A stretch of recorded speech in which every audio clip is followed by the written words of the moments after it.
두산중공업 제가 아는 한에서 그냥 대충만 설명드릴게요. 이 정도 오를 때 뭘 타고 그래? 5일선 타고 오른 종목은 5일선이 깨지면은 5일선이 세력선이고 깨지면 지금처럼 조정이 옵니다. 어느 날 깨졌느냐면은 음봉으로 이날 깨졌어요. 그리고 그 다음날 반등했는데 요날에 5일선 회복을 못했습니다. 그래서 떨어진다고 보시면 되는 거고요. 중요한 거는 반등 시기를 아시고 싶어 하실 텐데 반등은 사실은 조만간 오는 경우가 많습니다. 이것도 다 퍼센트가 있는데 가장 많은 패턴은 내일 장중에 좀 떨어지더라도 마감은 조금 높게 되면서 아니면 내일 하락 마감되더라도 다음 주부터 올라서 반등하는 경우가 상당히 많습니다. 반등의 요건 중에 하나는 거래량이 좀 줄어들어야 되는데 줄어들고는 있죠. 근데 이런 지점에서 만약에 또다시 음봉이 크게 나오면서 거래량이 확 더 늘어난다. 그러면은 오히려 못 가는 경우가 많습니다. 왜냐하면은 처분 거래량이 추가로 나오게 되면 힘들어지는데 그런 경우가 있긴 있어요. 그리고 여기서 바로 반등하는 패턴이 아니고 하락이 멈추긴 멈추는데 오르지도 못하고 이렇게 끌다가 21선 맞으면서 좀 시간을 두고 오르는 경우도 있고 많이 있고요. 제자리로 오는 경우도 물론 있습니다. 중소형주긴 한데 예전에 비슷한 상승폭하고 제자리로 온 걸 한번 보도록 이 바닥권에서 반등하는 경우 있죠. 이런 경우도 있다. 근데 보통은 여기서 떨어지더라도 이렇게 반등하다가 떨어진 경우가 더 많습니다. 이거는 많이 보신 분들은 아실 거예요. 중요한 게 사실은 거래량인데 거래량이 주포들이 처분 거래량이냐 아니냐를 봐야 되는데 이것도 양봉으로 올린 날, 음봉의 양봉에 따라 하는 양봉을 올린 날보다 음봉인 날의 거래량이 더 중요합니다. 왜냐면 이런 날에 처분이 많이 이루어지기 때문에 물론 주체끼리 약속이 돼 있으면 예를 들어서 투신권에서 연기금에 넘긴다거나 그게 뭐 서로 협약이 돼 있거나 외국인이 투신권에 어떤 펀드 매니저 매수해서 넘기기로 했다거나 이런 게 돼 있으면은 이런 양봉에서도 처분이 일어나긴 하는데 그러나 그보다는 사실 음봉에서 처분하는 경우 주포의 처분이 많기 때문에 일단은 오늘은 연기금이 매도를 했습니다. 연기금이 단타하는 건지 모르겠는데 그동안 매수하던 연기금 매도했는데 그나마 외국인은 조금 매수를 해서 그나마 다행이긴 하죠. 그래서 이 음봉 나온 거래량을 확인해야 되는데 대충 보니까 6천 한 요날에 6천 거의 7천만 주 비슷한 것 같아요. 그러면은 전체 4억 주 중에 요날에 7천만 주가 나온 건데 전체 주식수 대비 몇 프로가 나왔으며 물론 이거보다 훨씬 더 많이 전체 주식수가 4억 주인데 음봉에 4억 주가 나오는 경우도 있어요. 그러니까 단타 거래량이 있거든요. 이 중에서 단타 거래량 얼마일지도 생각해야 되고 그러려면 이날 분봉을 봐야 됩니다. 무슨 말이냐면은 음봉이라고 하는 것은 예를 들어서 9시에 3만 원에 시작해서 9시에 3만 원, 그 다음에 오후 3시에 2만 5천 원 이렇게 떨어지는 게 음봉이죠. 근데 이게 쭉 떨어지는 건지 아니면 10시에도 2만 5천까지 떨어졌다가 그 다음에 11시에 다시 또 3만 원까지 올랐다가 왔다 갔다를 두세 번을 하는 건지 그것도 분봉으로 보셔야 되고요. 그럴 경우에는 단타 거래량을 좀 많이 감안을 하셔야 됩니다. 예전에 하이닉스 아주 오래전이긴 한 하이닉스 상한가 시작했다가 그 다음에 하한가 장중에 들어갔다가 한참 있다가 장 막판에 무슨 뉴스 떠서 다시 상한가로 하루에 이렇게 왔다 갔다 한 적이 있습니다. 그래서 엄청 났었죠 그날.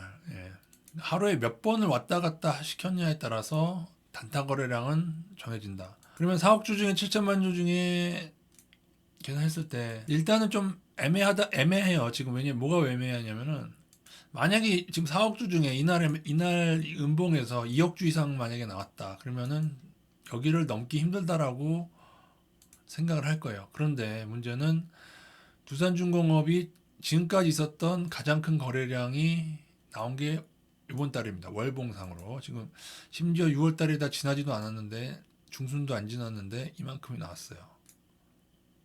끌어올려진 지점에서 나온 거죠. 전체 주식수 대비만 생각하는 게 아니고 지금까지 나왔던 거래량을 생각해야 되고 그 중에서도 이 거래량 중에 음봉 거래량만 또 따로 생각해서 이게 제일 중요한 개념은 끌어올린 주포가 처분했냐 안 했느냐 그게 굉장히 중요한 거예요. 그러니까 그리고 만약에 망해가는 기업일 경우에 그 이후에 대주주 물량이 막 나와서 떨어지는 경우도 있기 때문에 그런 걸 생각해야 되는데 그런 면에서 그 거래량은 조금 애매하다는 거죠. 전체 주식수 대비해서는 아주 못 간다가 다시 아주 못 오른다고 할 수 없는 거래량이 하지만 못 오른다는 지난 고점을 돌파해서 N자 상승을 못 만들 거래량은 아니지만 그럼에도 불구하고 지금까지 나왔던 거래량 중에 가장 많다는 거. 그 중에서 물론 그나마 다행인 게 이게 다 음봉 거래량은 아니고 양봉 거래량까지 포함이 되어 있다는 사실은 그나마 낫죠. 근데 지금까지 끌어올린 연기금이 오늘은 매도를 했다는 점도 조금 좋진 않지만 그래도 외국인이 매수했으니까요. 오늘은 그러니까 조금 더 애매합니다 지금. 그래서 퍼센트로 봤을 때 제 경험상으로 보면은 내일 장중에 하락하든지 아니면 내일 마감해서 상승하든지 다음 주 중에 반등 타임이 올 가능성이 제일 크고요. 단 N자형이 나오려면은 이때는 거래량이 오히려 늘어야 될 거예요. 왜냐면 여기서 매물대가 형성이 됐기 때문에 여기서는 오히려 거래량이 늘어야 올라가는 패턴이 될 겁니다. 이게 다 이해가 잘 안 되시죠? 이거를 주포의 개념으로 생각지 않으시면은 왜 거래량이 줄어들고 제 말씀대로 거래량이 줄어야 반등이 옵니다. 그러니까 이게 일반적인 주식 상식하고 다른 거예요. 정말 대다수 반등은 거래량이 계속 줄어야 나오지. 여기서 나중에 거래량이 터진다, 음봉이다 그러면은 쭉쭉 떨어지는 경우도 있습니다. 근데 여러모로 봤을 때는 반등이 나올 것 같습니다. 21선에서 반등이 나오기도 하는데 그보다는 다음 주 정도면 좀 나오지 않을까. 빠르면 내일, 다음 주 정도면 반등이 나오지 않을까 싶습니다. 단 여기를 이 고점을 넘을 거냐는 조금 미지수다. 거래량이 전체 주식수 대비에 아주 못 간다는 거래량은 아니지만은 그간에 나왔던 거래량 비해서는 많은 거래량이다 정도로 보시면 되겠습니다. 물론 여기서 더 볼 게 많은데 그냥 이 정도로만 말씀드리고 마치도록 하고요. 또 하나는 주식 선물 괴리율이 오히려 많이 맞더라고요. 이게 장중에도 여러분 한 2% 아래 한 1%대까지 괴리율이 좁혀지면은 상승을 하더라고요. 제가 한번 봤는데 그리고 한 4%, 3% 이상 4%까지 괴리율이 주식 선물하고 벌어지게 되면은 장중에서도 하락을 하던데요. 그러니까 얘네들 주식 선물 놀이까지 주포들이 같이 하고 있고 그런 거죠. 뭐 기관이든 연기금이든 야 어느 지점에서 같이 올리기로 돼 있으면은 그때 주식 선물로 얘네들이 예를 들어서 내일 예를 들어서 한 12시쯤까지 10% 올리기로 돼 있어요. 그러면 어떻게 돼요? 주식 선물은 괴리율이 줄어들고 아니면 내일 11시까지 마이너스 20% 한번 가기로 돼 있어. 그러면은 마이너스 4% 아래로라도 걸어도 이득이 되겠죠. 주식 선물 놀이 하방이. 자, 이것도 어려운 얘기가 될 수 있는데 주식 선물 괴리율도 한번 참조해서 이것이 조금 단타하시는 분한테는 도움이 될 수 있을 것 같습니다.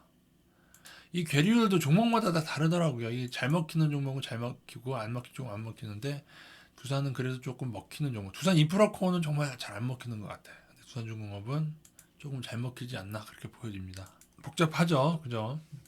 저도 한때 이 고점에 대한 연구를 많이 해가지고 지금도 다 설명드린 건 아니고요. 더 디테일한 것들이 있는데, 근데 제 결론은 여러분이 단타에서 못 먹는 이유도 이겁니다. 이게 거래량 다 똑같아요. 다 똑같은데 다르게 움직이는 경우가 있어요. 그러니까는 이것도 어떻게 보면 퍼센트 확률 대비했는데 물론 확률을 보고 들어가서 먹는다. 뭐 그건 가능하겠지만 문제는 이런 종목 잘못 걸리면이 문제죠. 잘못 걸리면. 그러니까 예를 들어 10번 선곡했는데 한 번 잘못 걸리는데 그 하락폭이 큰 경우가 있기 때문에 그래도 한 5배, 10배 오른 거 아니니까 한번 해볼 수는 있겠죠. 굳이 하려면은 분할로 하는 게 낫습니다.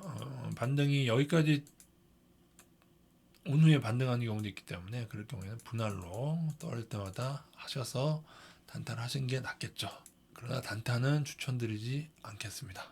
한 가지가 빠졌는데요. 근데 조금 하나 문제는 이 고점에서 계속 좋은 뉴스가 나왔죠. 무슨 수주 뉴스나 그래서 오히려 이런저런 좋은 뉴스 때문에 개인들이 많이 달려들었고 거기서 그렇기 때문에 이 처분 음봉이 일부 나온 건데 뭐 다 처분하진 않았을 거고요.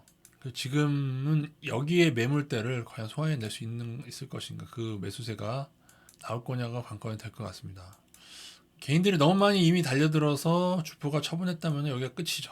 그것은 그래도 반등은 오긴 합니다. 그래도 반등은 온 후에 끝내긴 하는데 물론 요즘에는 꼭 이렇게 박스권 위로 가다 아래로 가다 박스권 형성한 다음에 아래로 가든지 뭐 위로 가든지 그런 경우가 좀 많더라고요. 요즘에는요. 그러니까 차라리 한 번에 뚫는 게 아니고 끌면서 박스권으로 매물대를 소화해내면서 올 수 있는 뭐 그런 것도 가능한 시나리오긴 하겠죠. 그러나 또 하나 5일선을 타고 오른 종목이 5일선 회복에 만약에 실패했을 때는 그때는 5일선 회복 못하고 줄줄 흘러내는 경우도 일부는 염두에 두시기 바라겠습니다. 어쨌든 가장 많은 패턴은 나중에 떨어지더라도 반등이 나오는 패턴이 많다 정도로 마감하겠습니다.